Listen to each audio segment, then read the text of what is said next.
Hi Fox, how you doing? So the first round of the candidates tournament in Khanty-Mansiysk is over, and we have an only one decisive result, and mm, I'd rather say a surprising one, as Vichy Anand won his game against Levon Aronian. Now, not that Anand isn't able of winning against Aronian, of course he is a very strong player, former world champion, but Aronian is basically one of the top favorites here, and he's had recently, well, in during years he's had very good score against Vichy Anand. So if somebody had to bet their money, they probably would bet it on Black's victory today, as Aronian was Black. But somewhere he went wrong and fell into a very passive position, and under time pressure he cracked and lost in the 40-something move, as we will see. So there I go. Anand is white. He plays e4, e5. We have a Ruy Lopez, and Aronian is usually very well prepared in the Ruy Lopez. But recently he lost a game against Caruana in Zurich, but still his his repertoire with black pieces must be really reliable. a6, now he chooses to play the a6 move. His main two weapons against the Spanish are the Berlin and the Marshall, so this could be an indication that he would like to play the Marshall. Now we got the normal moves: rook e1, b5, bishop b3, and short castle. It's interesting. Anand doesn't want to give the Marshall a try. This is the Marshall gambit, as you know, and probably this would have followed. So Anand just wanted not to tempt the Marshall, and he plays h3, an interesting anti-Marshall line, going for some quiet and positional chess. Bishop b7 is played here. Now he plays d3. c3 still may be playable, but now Black has extra possibility to play d5 with an interesting position. Takes. Now if d4, he takes, bishop f6 for instance, so Black hasn't sacrificed a pawn, but has a nice development, and well, more or less equal looking position, and Black must be definitely quite happy with this position. So d3 is the main move here in this position instead of c3, and still Aronian goes for d5, quick d5, takes. Knight bd2 is played here, and well, just in this position concretely, last year Anand played it with white pieces against Caruana in Tal Memorial. Caruana played f6 there, the most commonly played move here, protecting the pawn on e5, and eventually won that game against Anand. Here queen d7 was played by Aronian, and according to my humble database, this is a novelty, and most probably the home preparation of Aronian against this line concretely. So there it goes. He's still willing to sacrifice the pawn. So Anand takes it. Takes on e5, takes, knight takes. Now knight f6 is played. Bishop d6 would probably follow. So rook goes back to e1, and now rook a e8. And well, this is similar to a Marshall gambit, not exactly the same position, but more or less similar. Black's compensation must be in better coordination, fast development, and the bishop pair targeting the king side after bishop d6.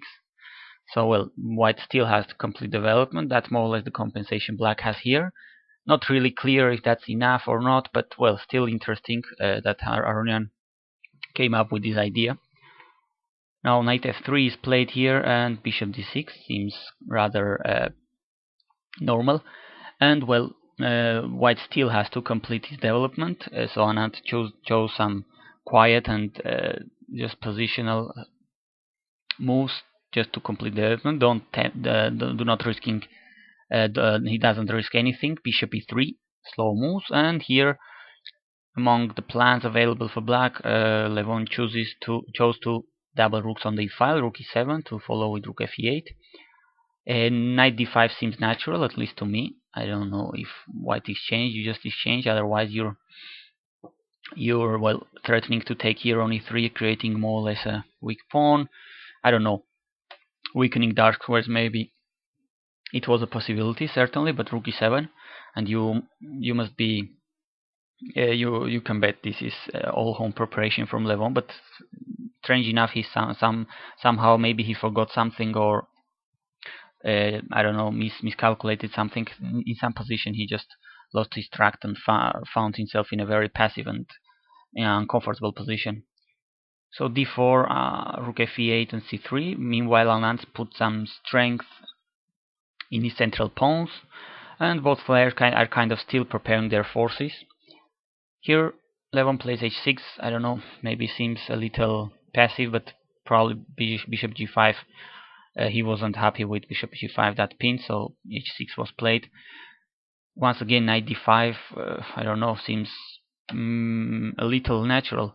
So if bishop d2, otherwise you're threatening to take 3 times on e3. So if bishop d2, rook takes, knight takes, the knight could go, for instance, to b6 to go to either a4 or c4. c5 could be played. Black must look for counterplay to compensate the pawn, but here it seems more or less he has it. But still complicated. But h6, well, black will find himself in a little bit passive position. Not a lost one, of course, but after 95, the pawn is centralized. Of course, white is giving back his pawn, his extra pawn, just to get into a position in which his bishop pair will be important, and he won't be in any danger, at least. So bishop takes, bishop takes, pawn takes. Aronian took back on e5 immediately. Instead, he could have tried the intermediate queen c6, of course, and would see the checkmate threat, f3. But this, after rook takes e5, at least the bishop on e3 is not protected by the pawn, so it must be extra protected once again, or it should go away, whatever Anand likes. So he had this extra possibility of disrupt a little bit this pawn on f2 to f3. But okay, rook takes e5 doesn't seem a big mistake either. Anand chose to take the queens off, and this is an interesting middle game in which material is equal. Black seems to be more or less doing well, but suddenly Aronian will find himself in a passive position, and the bishop pair of white will be decisive, as we'll see. This is, seems a dry position, but the bishop pair will be dangerous, we'll see. Rook e d1, of course, attacking the knight. The knight goes to f6. Probably was better to go to c5, but it is easy to say it, having the engine on. If bishop takes c5, of course, then rook takes c5, and well, white hasn't got any bishop pair anymore. Otherwise, if, for instance, bishop c2, now knight a4, threatening b2, so now if he takes, rook would go to the 7th, but rook b5, black seems to have enough counterplay always to be okay. But okay, knight f6, doesn't look like a very suspicious move either. But c4, Anand is trying to create weaknesses and gain space, even more space for his bishops.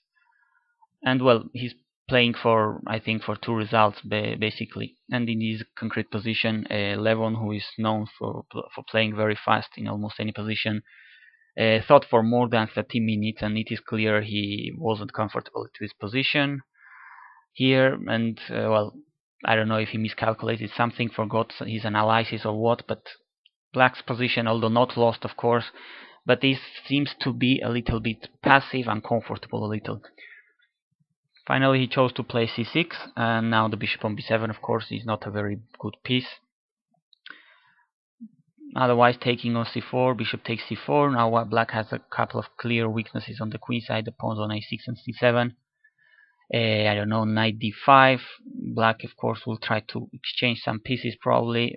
If he can exchange his knight for a bishop, he will be very happy.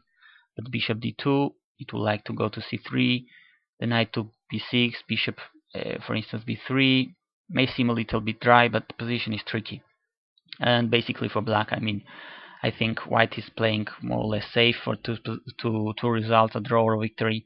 So he would be torturing here black for an hour. So this is a position that would suit Magnus Carlsen, by the way, very, very well. He could play this for 10 hours if necessary. But Levon chose to play c6, and now rook ac1. The rook goes to the 7th rank. Black has very little to do. He is quite passive. a4 and b took c4. If takes on a4, of course, now then the pawn on c6 is pinned. Rook d6 is kind of a threat, so this would be probably worse for black. So Levon took on c4, and after bishop takes c4, he went to d5 with the knight. The knight must do something. Of course, now the bishop on e3 is under attack with both rooks and the knight, so it goes to c5. Rook e4, an intermediate f3, rook 4, e5, and king f2. And basically, this is what's happening. I mean, black is very passive and will eventually crack under the pressure. At least that's what Anand is hoping for. And white can slowly but steadily improve his position, advance his pawns, improve his king, etc. He has the the bishop pair, and there is absolutely no danger of losing this position unless he blunders. So bishop c8. Levon tries to improve his bad bishop at least, but he had very little time here and really a tough position. Bishop goes to f1. Now the rook is playing on the c file, underlining the weaknesses. b4 was another possibility. Going ahead with the pawns. If knight e3, of course, he succeeds in exchanging a piece here. But now rook d6. If bishop b7, rook cd1, and well, white's game is really easy. He has now the absolute control of the d file, etc. Instead of b4, bishop f1, as I said. Now rook to e6. He wants to protect the c6. Rook to d3. And what's the idea of Anand? Well, we'll see it after knight f4. He goes to the b file to get in through b6 probably. Aronian at least takes the d file with rook d8, but now bishop e3 attacking the knight. Knight goes back to d5 and bishop d2. Positional play, just trying to improve his pieces as much as possible, knowing that black can do basically can do nothing really serious. Knight f6 seems a mistake. The engine says it's a mistake, but what to play here to black? With black, he has no plan, he has no active counterplay, he just has weaknesses, so it's really difficult to play here with black. And even more after the move bishop a5. Now the bishop pair will reveal all its power. Rook to e8 back. Now rook b6. The white rook on the b file gets in. Rook e5, and well, the last chance it seems it was to play knight d5, sacrificing a pawn, but to get a kind of a fortress in which more or less everything gets protected. Now the rook, of course, takes on c6, bishop b7. The bishop is active once more. Rook takes e6.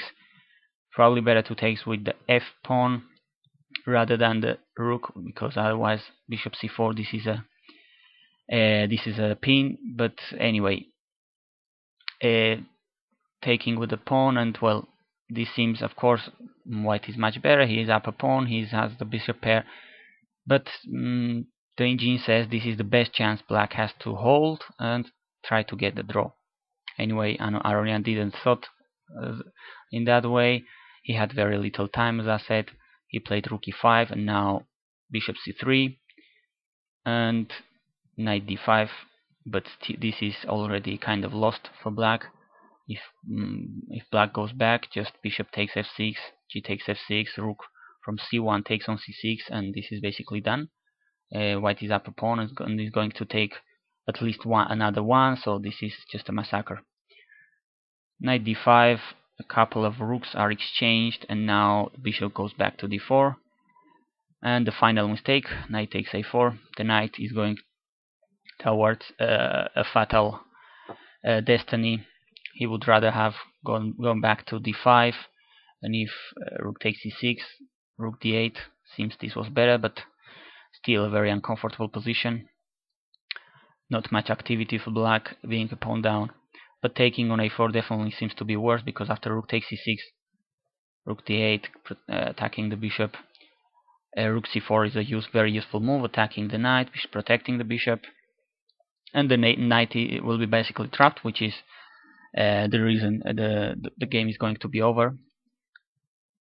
Now bishop d7, the last trick, threatening to go to b5, protecting on a4, etc. The only move winning here for white is b3, and Anand found it. Otherwise, say, for instance, bishop e2, bishop b5 would be played. And now if rook takes rook b4, a5, tricky move, attacking the rook, and if rook takes d5, the one on d4, the rook or the bishop on d4 is now ampri, and at least while black is still surviving. But Anand had this under control. He didn't blunder. He played b3, and after bishop b5, rook b4, the knight is under attack with the pawn, so knight b2. But after bishop takes b5, a takes b5, this poor horse on b5 won't be able to find the way home anymore, and it will be lost. So the king goes after it, king e3, rook e8 check, king d2, and after rook d8, king c3. Levon Aronian, basically the main favorite here, had to resign the game, as after, for instance, knight d1 check, the only move you have to not to lose. You have not to lose the piece. King e2, the bishop is protected, the knight has no escape. So a surprising beginning here for the candidates tournaments in Russia. Vishy Anand, the former world champion, is leading after the first round. He is the only one who won his game. The rest of the games were drawn. So let us see what the rest of the rounds have for us. This is still a very long tournament. Thanks for watching.